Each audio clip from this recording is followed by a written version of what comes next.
Bienvenidos hermanos y hermanas a la palabra que Dios nos dirige en el día de hoy. El Señor esté con vosotros. Lectura del Santo Evangelio según San Mateo. En aquel tiempo Juan, que había oído en la cárcel las obras de Cristo, le mandó a preguntar por medio de dos de sus discípulos: ¿eres tú el que ha de venir o tenemos que esperar a otro? Y Jesús les respondió: id a anunciar a Juan lo que estáis viendo y oyendo. Los ciegos ven y los inválidos andan. Los leprosos quedan limpios y los sordos oyen. Los muertos resucitan. Y a los pobres se les anuncia la buena noticia. Y dichoso el que no se sienta defraudado por mí. Al irse ellos, Jesús se puso a hablar a la gente sobre Juan. ¿Qué salisteis a contemplar en el desierto? ¿Una caña sacudida por el viento? ¿O qué fuisteis a ver? ¿Un hombre vestido con lujo? Los que visten con lujo habitan en los palacios. Entonces, ¿a quién salisteis a ver? ¿A un profeta? Sí. Os digo, y más que profeta, él es de quien está escrito: yo envío mi mensajero delante de ti para que prepare el camino ante ti. Os aseguro que no ha nacido de mujer uno más grande que Juan el Bautista, aunque el más pequeño en el reino de los cielos es más grande que él. Lo proclamado, hermanos y hermanas, es palabra del Señor. Gloria a ti, Señor Jesús.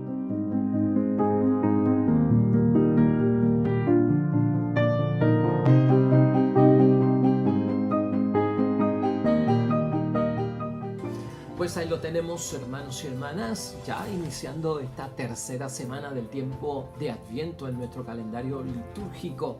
Palabra de Dios hoy tomada, hermanos y hermanas, del Evangelio de San Mateo, capítulo 11, versículos 2 al 11. La prueba mesiánica, de eso es lo que nos está hablando hoy la palabra de Dios en este tiempo de Adviento, en el tiempo de esperanza. ¿Ya has visto cómo se está moviendo esto tan rápido? Y ya estamos entrando en la mitad del tiempo de espera, en donde tenemos que renovar nuestra esperanza. La celebración de la Navidad muy cercana ya está. Así que, hermanos y hermanas, seguimos con este tema de reconocer. Seguimos con este tema de la identidad del Mesías. Y ciertamente hoy la palabra de Dios nos lleva, hermanos y hermanas, a hablar sobre eso, sobre la prueba mesiánica. Pero seguimos con ese reconocer, hermanos y hermanas. Hablar de la esperanza es hablar de cómo transmitimos la esperanza, de cómo vivimos nosotros la esperanza, de cómo le damos nosotros continuidad a la esperanza. Y fíjate, vamos a tocar un tema muy, pero que muy importante, hermanos y hermanas. Tenemos que renovarnos en la forma en que transmitimos la esperanza hacia los demás. Hoy es un domingo de renovarnos, hermanos y hermanas. Hoy es ese domingo, hermanos y hermanas, de la alegría. Hoy es ese domingo del gozo desbordante, hermanos y hermanas, porque ya están cerca las cosas. Y dentro de ese espíritu, algo que debe demostrar nuestra vida cristiana, proyectar y transmitir, de hecho en testimonio vivo, es que somos gente de una esperanza real y que es útil, hermanos y hermanas, para todo cuanto estamos haciendo. Hace poco estaba yo viendo y mirando un programa de televisión donde estaban hablando una serie de personas que estaban comentando que la nueva generación desconocía ya muchas de las tradiciones navideñas, muchos de los cánticos navideños, hermanos y hermanas. Y fue interesante escuchar lo que pasa donde unos niños y le cantaron algunos villancicos, le cantaron algunas canciones de parrandas y no sabían cantarlas, no las sabían de memoria, no podían identificarlas y le preguntaban a quien les estaba entrevistando: ¿qué es eso? Increíble, hermanos y hermanas. Y ya yo lo señalé aquí en un momento dado. Estamos ante un nuevo tiempo, estamos ante un milenio nuevo y estamos con gente que, a pesar de que son iguales a ti y a mí, son de otra generación. Son de la generación tecnológica, son de esta generación, hermanos y hermanas, de la tecnología avanzada del campo, hermanos y hermanas, y de todos estos instrumentos que son robóticos prácticamente, porque un celular es robótico, todo eso de la internet es robótica, hermanos y hermanas. Y entonces fíjate tú eso, ¿qué nos dice esto a nosotros? Según van avanzando las generaciones, se está perdiendo una esencia, se está perdiendo algo que se debe transmitir, hermanos y hermanas. Quiere decir que de alguna forma estos niños han perdido vivir parte de una historia que se debe de transmitir por sus adultos y sobre todo por los cristianos como una historia del origen de nuestras vidas, de la salvación que responde a de dónde nosotros venimos, dónde estamos y hacia dónde vamos. Y aquí es que tener bien claro, hermanos y hermanas, tenemos que saber quién es Cristo el Señor. Por eso hoy el Evangelio trata acerca de esa prueba mesiánica que pide Juan el Bautista y que nos pone a pensar, hermanos y hermanas, en idea fuerza con nuestra meditación y reflexión hoy, que la Navidad es un plan de Dios hecho para sacarnos. Eso es lo que hay que transmitir. Eso es lo que los niños tienen que recordar. Eso es lo que tenemos que vivir. Esa es nuestra esperanza. Esa Navidad que se traduce en natividad. ¿Qué es? Es un plan de Dios hecho para salvarnos. Fíjate qué interesante, las lecturas de hoy, todas, hermanos y hermanas, tienen una intervención dentro de la meditación y la reflexión de nosotros hoy, porque son lecturas de Adviento, pero que todas tienen y van dirigidas hacia un mismo mensaje. Esa primera lectura de Isaías, hermanos y hermanas, del capítulo 35, versículos 1, y luego sigue con los versículos 6 al 10, donde Isaías nos dice que es Dios en persona el que nos salvará. Eso está aquí en la palabra. Y lo que va a suceder y lo que va a hacer. Estas son cosas que debemos de transmitir. Incluso, qué mal hay que un villancico diga esta lectura de Isaías como un himno, o en nuestra parranda, o en nuestro poema de Navidad, ¿no? En el desierto y el yermo se regocijarán. Se alegrarán el páramo y la estepa. Florecerá como flor el narciso. Se alegrará con gozo y alegría. Poético, hermanos y hermanas, pero es una esperanza, es un renacer. Algo que estaba seco se va a mojar. Algo que estaba en la tierra muerto va a vivir, hermanos y hermanas. Entonces, son los hechos que narra Isaías. Esa es nuestra esperanza. Se despegarán los ojos del ciego. Los oídos del sordo se abrirán, saltará como un ciervo el cojo. La lengua del mudo cantará y volverán los rescatados del Señor. ¿Has visto tú, hermanos y hermanas, qué bello mensaje en la primera lectura de hoy de esperanza? Que si uno lo transmite con alegría, con belleza, con entusiasmo, si uno lo transmite con ilusión, hermanos y hermanas, motivará a muchas personas, porque estos son hechos que se viven. Estos no son utopías, hermanos y hermanas, ¿no? Cosas con las que se sueñan, pero nunca se alcanzan. Cosas que yo quisiera que pasaran, pero que estoy convencido que no van a pasar. Cosas con las que yo me entretengo soñando despierto para calmarme y nunca las voy a obtener. No, esto no se trata de eso. Esto se trata de que esa lectura de Isaías que acabamos de leer hoy con ese entusiasmo, de que nos da hechos y pruebas de que eso es lo que hará el Mesías, se cumple en el Nuevo Testamento, se cumple con lo que dice hoy Jesucristo, Juan el Bautista. Esa es la forma de transmitir nuestra fe de esperanza en el Adviento, de preparación para la Navidad. Lo que le debemos decir a ese niño, a esa niña, la historia de la Navidad con alegría.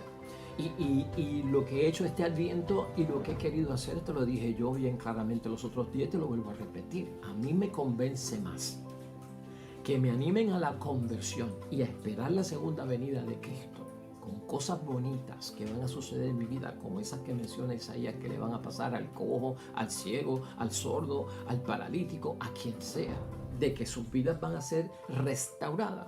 a que me estén señalando que debo de prepararme, convertirme para encontrarme con mi Dios en persona, porque de lo contrario morirás.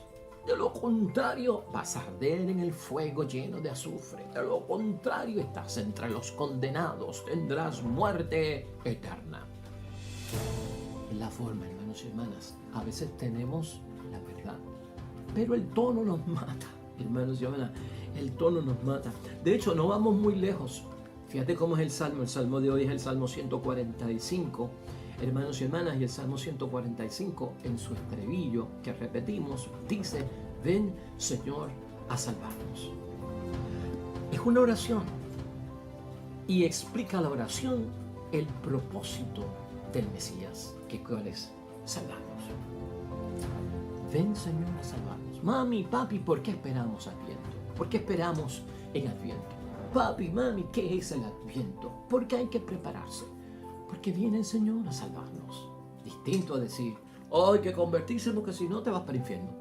Oh, te tienes que convertir, tenemos que prepararnos porque si no, eres un pecador. Estas son las cosas que pueden cambiar la diferencia. Que no recuerde una generación, hermanos y hermanas, las cosas de Dios es terrible, ¿no? Y para esto, hermanos y hermanas, es cuestión de tener paciencia, porque la espera desespera.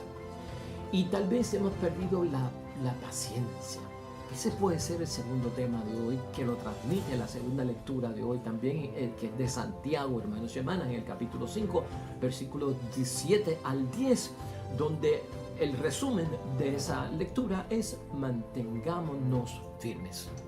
¿Pero en qué? En paciencia. Debemos revestirnos de paciencia, porque como la espera desespera, en la desesperación que me da porque el Señor no llega y no veo lo que Dios ha prometido, el hombre y el ser humano, hermanos y hermanas, mujer y hombre, recurren a otras cosas para satisfacer sus deseos, sus necesidades, la solución de sus problemas, para alcanzar lo que quieren, pero por caminos extraños, hermanos y hermanas, por compromisos que no son de Dios, por estar escuchando las cosas que no vienen de Dios. Y ciertamente, si no hay paciencia, nos desviamos. Esta segunda lectura, hermanos y hermanas, de Santiago: tened paciencia, hermanos, hasta la venida del Señor. Y da ejemplos. El labrador aguarda paciente el fruto valioso de la tierra mientras recibe paciente el fruto valioso de la tierra, mientras recibe la lluvia temprana y la tardía. Que eso es bello, hermanos y hermanas. Esa es la fe, esa es la esperanza. Algunas cosas vendrán aquí y ahora, y las demás por venir.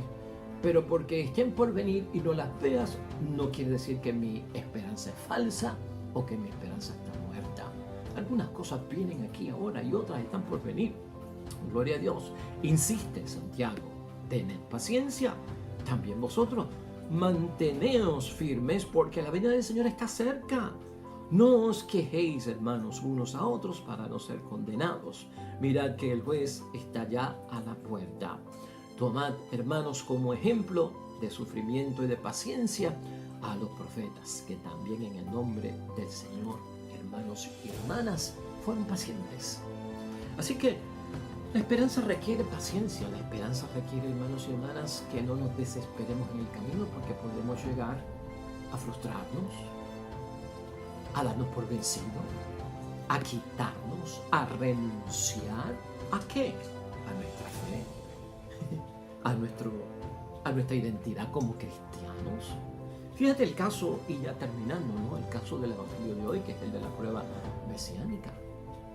El caso de Juan el Bautista. Prácticamente le exige pruebas estando en la cárcel a Jesucristo el Señor de que si Él es el Mesías o tenemos que esperar a otro. Y yo me pongo a pensar, como tú te debes de poner a pensar, con todo lo que ya conocemos nosotros de la palabra de Dios y conociendo que Isabel y María son primas en primer grado de consanguinidad. Por lo tanto, Jesús y Juan el Bautista son primos segundos, hermanos y hermanas. Tuvieron que haber convivido cuando niños, estar juntos cuando niños, porque Isabel visitaría a María y María visitaría a Isabel porque son primas. Entonces, hermanos y hermanas, estos dos primos van creciendo juntos. Si nos vamos más al fondo, Juan el Bautista lo bautizó en el Jordán. ¿Ah? Juan el Bautista dijo muchas veces: yo no soy digno de desatarle las sandalias. Y yo no soy el que esperan. El que esperan es otro. O sea, claro, en la identidad de quién era Jesucristo. Lo bautizó. Y después dio fe y dijo: ¿y saben por qué es el Mesías? Porque aquel a quien se le deposite la paloma del Espíritu Santo, ese es. Es más, lo señaló y lo destacó entre todos como: este es el Cordero de Dios. ¿Sí o no? Como ahora, estando preso, Juan el Bautista viene a pedir la prueba mesiánica. ¿Qué le pasó a Juan el Bautista en la cárcel? Claro, estoy preso, y si Jesucristo es el Mesías, no ha venido ni a verme ni a sacarme de la cárcel sabiendo que injustamente estoy yo aquí preso. No fue Cristo a visitarlo, no lo recoge el Evangelio, tampoco lo sacó Cristo de la cárcel. Entonces envía esta embajada, hermanos y hermanas, delante de Cristo. Vayan y pregúntenle a Cristo si es el que está por venir. No tengo que esperar a otro porque yo estoy mal. Y estaba mal, Juan el Bautista estaba mal. Hermanos y hermanas, ¿por qué? Porque yo te lo dije al principio, aquella gente del primer siglo estaban confusos ante la impaciencia y al perder la esperanza correcta, útil, hermanos y hermanas, de quién es el que vendrá, se hicieron una imagen y esperaban, y discutimos aquí 3 expectativas del Mesías que había en el primer siglo de nuestro Señor Jesucristo. Esperaban que fuera un rey como David, número 1. ¿Te acuerdas que lo mencionamos aquí? Eso era lo que esperaba Juan el Bautista, al igual que el pueblo. Y Cristo no presentó ¿qué? Pruebas de identidad de que el Mesías era un rey como los reyes del mundo. Esperaban en segundo lugar a un guerrero, a un hombre de ejército como un general. De las guerrillas saldría a darle un golpe de estado al gobierno, que era el Imperio Romano, que los tenía en opresión y como esclavos. Entonces el Mesías también era esperado como un gran guerrero, hermanos y hermanas, que vendría a dar un golpe de estado y a poner a Dios en el templo como soberano, rey de todos. Tampoco Cristo lo rechazó. Mi reino no es de este mundo. Y en aquella multiplicación de los panes donde la gente lo quiso proclamar rey, le dijo: no, esa no es mi rol. Y había un grupo, y era otra de las tendencias que había, que era que algunos, en tercer lugar, esperaban el Mesías como un sumo sacerdote que venía a restaurar el templo, a salvar el templo que se estaba prostituyendo, que estaba contaminado, que estaba cayendo en sacrilegios contra Dios. Pues que venía a purificar y a renovar el templo. Nada de eso, hermanos, nada de eso. A mí me impacta mucho lo que pasa aquí hoy. Y Juan está aquí al nivel de Tomás, el mellizo apodado. ¿Te acuerdas de él? Que se le apareció Cristo a los 11, no estando Tomás. Y cuando vienen los discípulos y le cuentan a Tomás: no estuviste, te lo perdiste, y se apareció Cristo y lo vimos. Y tiene el costado atravesado y tiene las llagas en las manos de los clavos. Y tú te lo perdiste. Hoy, pues hasta que yo no vea con mis ojos las llagas, meta mis dedos en ellas y mi mano en su costado, no lo voy a creer. Prueba mesiánica, hermanos y hermanas, prueba mesiánica.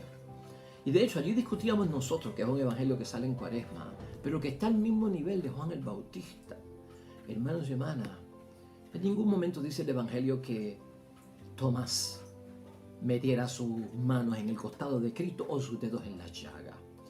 Cuando le hace el llamado Cristo a Juan el Bautista, a Tomás, y le dice: Tomás, ven acá, aquí están mis manos y mis llagas, mete tus dedos, y aquí está mi costado, mete tu mano. No lo hizo.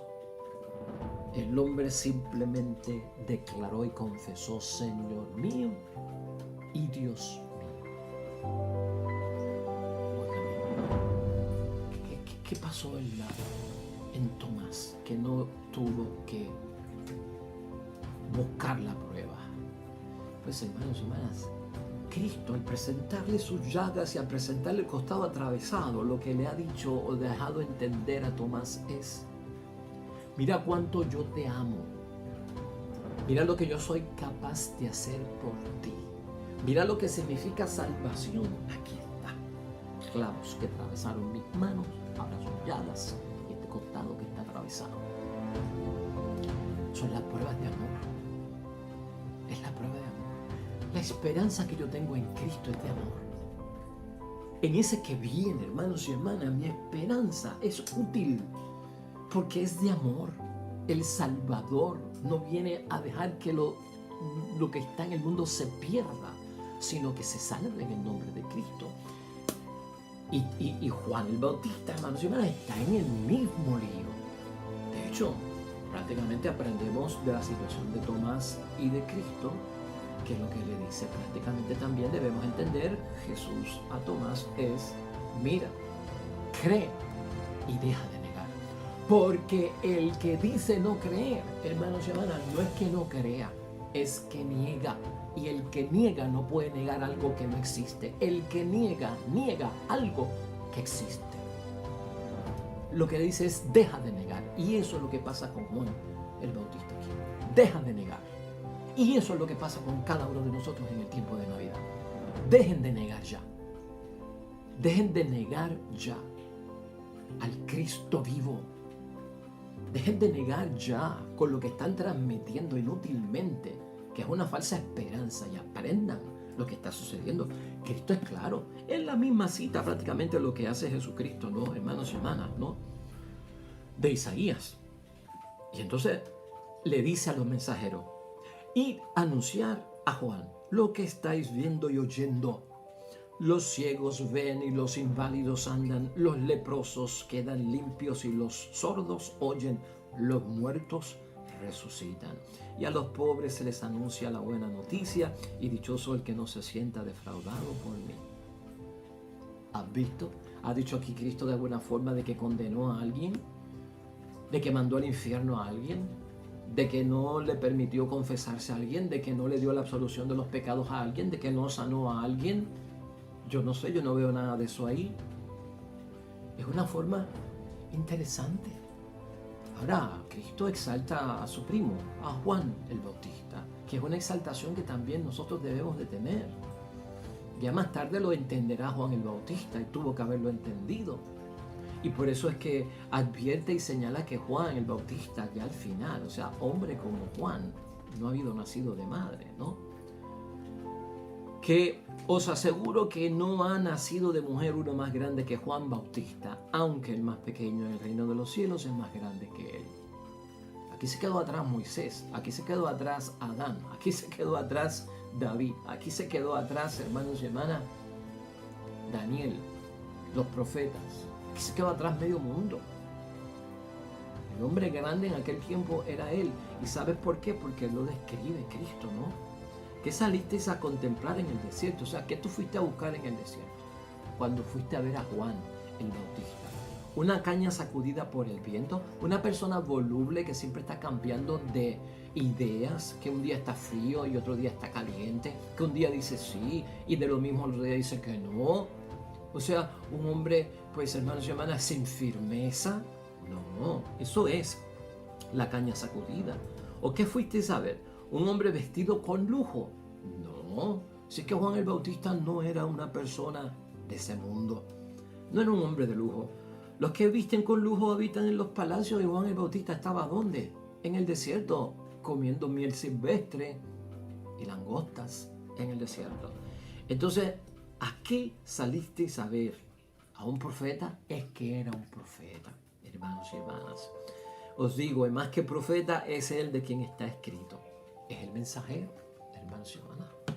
Y los mensajeros para que otros se queden.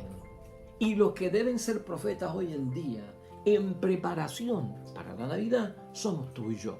Con toda esa juventud, con toda esa niñez que está echando pelos ahora, hermanos y hermanas, creciendo.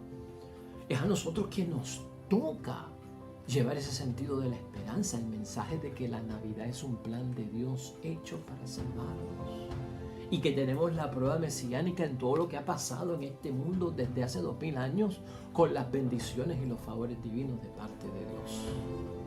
Así que es importante tener esto en mente. Vamos a concluir, hermanos y hermanas, en este día que nos va a llevar a estar dentro de esta alegría y este gozo que tenemos que tener porque lo del Señor es real. Dejemos ya de negar. Para de negar, hermanos y hermanas, en el nombre de Dios. Deja de negar y sé creyente. Y yo también me tengo que aplicar esto, hermanos y hermanas. Escúchame, hay que esperar. Esta es la conclusión y tenemos que esperar. Y el Adviento nos lleva a eso. Espera, hermano y hermana, con paciencia, ya que los demás también esperen con paciencia. ¿Cómo, hermanos y hermanas? Sería buena pregunta hoy. ¿Estamos transmitiendo la esperanza para la Navidad? ¿Cómo planteamos la esperanza a los demás? ¿Cómo vivimos la esperanza para que los demás la vean, la transmitimos? La forma que tú estás llenando de esperanza a los otros con la Navidad del Señor es útil. ¿Sirve para algo, hermanos y hermanas? No. Estas son las preguntas que tenemos que hacernos. El modo al que estamos acostumbrados es este modo bíblico que hemos escuchado hoy y la iglesia también lo sigue transmitiendo, ¿no? Hay que esperar. Y esperemos que, bueno, esperemos porque alguien viene. Es el Cristo. Y el que espera tiene que tener esperanza. Y empezamos a decir, pues, ¿sabes qué? Porque es que viene como un ladrón en la noche. ¿Ah? Es que va a haber momentos de incertidumbre. No se sabe la hora ni el día. Y empezamos a caer dentro de un mensaje de preparación, hermanos y hermanas, extraño. Como que nebuloso, de las tinieblas que no son de Dios, ¿no? Como ladrón en la noche, en la incertidumbre. Y empezamos a amenazar, porque si no te conviertes, morirás. Y habrá hambres y guerras, epidemias y demás. Ese modo en que se transmitía en la palabra de Dios hace 2000 años, hermanos y hermanas, tengamos cuidado con él. Porque hoy en día parece que a la gente no le hace caso. O sea, como que meter miedo hoy en día no funciona. Es lo que estamos diciendo, ¿no? Entonces caemos dentro de que esto es un plan de Dios para poner a prueba al ser humano, quien será llevado a otra vida. Y esa otra vida, hermanos y hermanas, a lo mejor será una vida mejor o a lo mejor será una vida peor. A lo mejor será una vida de castigo o a lo mejor será una vida de premio. ¡Pum! Y se acabó. Conviértete. ¿Has visto lo que ha dicho Cristo hoy? Y eso es lo que queremos señalar en última instancia, hermanos y hermanas. Tenemos que pensar que este tipo de esperanza y cómo se transmite está desapareciendo, hermanos y hermanas. Se está desvaneciendo, podríamos decir, y está perdiendo vivacidad. De hecho, hay hasta rechazo en nuestra sociedad con eso, con esa forma de estar presentando la venida de Cristo. Es una transmisión de fe, hermanos y hermanas, que se está interrumpiendo lamentablemente, no por su verdad, sino por el modo, el estilo, los recursos, los instrumentos que estamos utilizando para transmitir esa espera. Óigame, que de hecho es un plan de Dios hecho para salvarnos, no tanto para probarnos. Es un llamado hoy, hermanos y hermanas de la iglesia, de la palabra de Dios en este tercer domingo de regocijo y de gozo. Hermanos y hermanas, un llamado a purificar nuestra esperanza. Purifica tu esperanza en el nombre de Dios, convencido de la prueba mesiánica, dejando de negar y dándonos cuenta del plan de salvación para todos nosotros. Esa prueba mesiánica, hermanos, Jesús no responde a Juan el Bautista de ninguna forma como muchos de nosotros respondemos para hablar de la venida de Cristo y de la Navidad, con pruebas teológicas, ni con citas bíblicas, hermanos y hermanas, de apologética, como están haciendo muchos hoy en día, ¿no? Con dogmas, o tal vez, hermanos y hermanas, con doctrinas para que la gente crea. Lo que Cristo ha hecho hoy con Juan el Bautista y los mensajeros es decirle: estas son las pruebas. Es decirle, estos son los hechos. Lo que puede ser visto, esa es la esperanza que yo tengo, porque otros lo vieron y nosotros lo veremos y muchos lo están viendo ya. Es lo que puede ser oído en el nombre de Dios, que se escucha porque Cristo está vivo. Eso es lo que hay que enfatizar para convertir, para esperar el gozo de la Navidad. Es la prueba, hermanos y hermanas, de la identidad real de nuestro Mesías, que no es un rey del mundo, que no es un guerrero del mundo, que no es un sumo sacerdote del templo. Es nuestro Dios, hermanos y hermanas, muy distinto, hermanos y hermanas. Y por lo tanto, esa prueba mesiánica debe ser nuestra prueba, porque nosotros somos seguidores de Cristo. Nuestra vida, hermanos y hermanas, debe producir esos frutos, esos hechos, esa realidad. Prepárate, hijo, prepárate, hija. ¿Sabes por qué? Porque viene Cristo y gracias a Cristo yo soy padre, yo soy madre.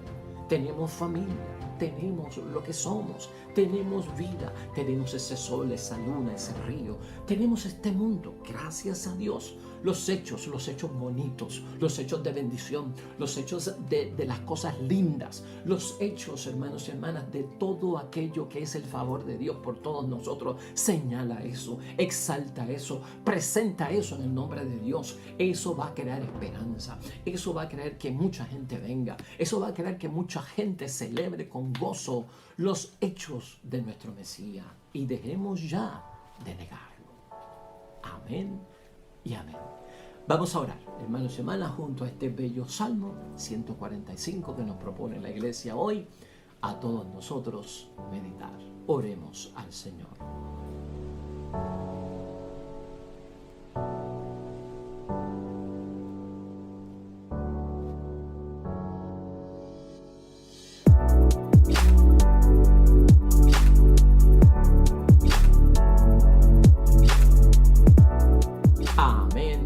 Hermanos y hermanas, el Señor esté con vosotros. La bendición de Dios Todopoderoso, Padre, Hijo y Espíritu Santo descienda sobre ustedes y permanezca para siempre. Nosotros regresamos mañana, hermanos y hermanas, un nuevo evangelio y una nueva reflexión y meditación de la palabra de Dios. Recuerda siempre, todo cuanto hagas hoy junto a los tuyos, para la gloria y la honra de nuestro único Dios. Te va a ir bonito, hermano y hermana, pero sobre todo vas a ser bendecido y bendecido. Te espero mañana, con el favor de Dios. Hasta pronto.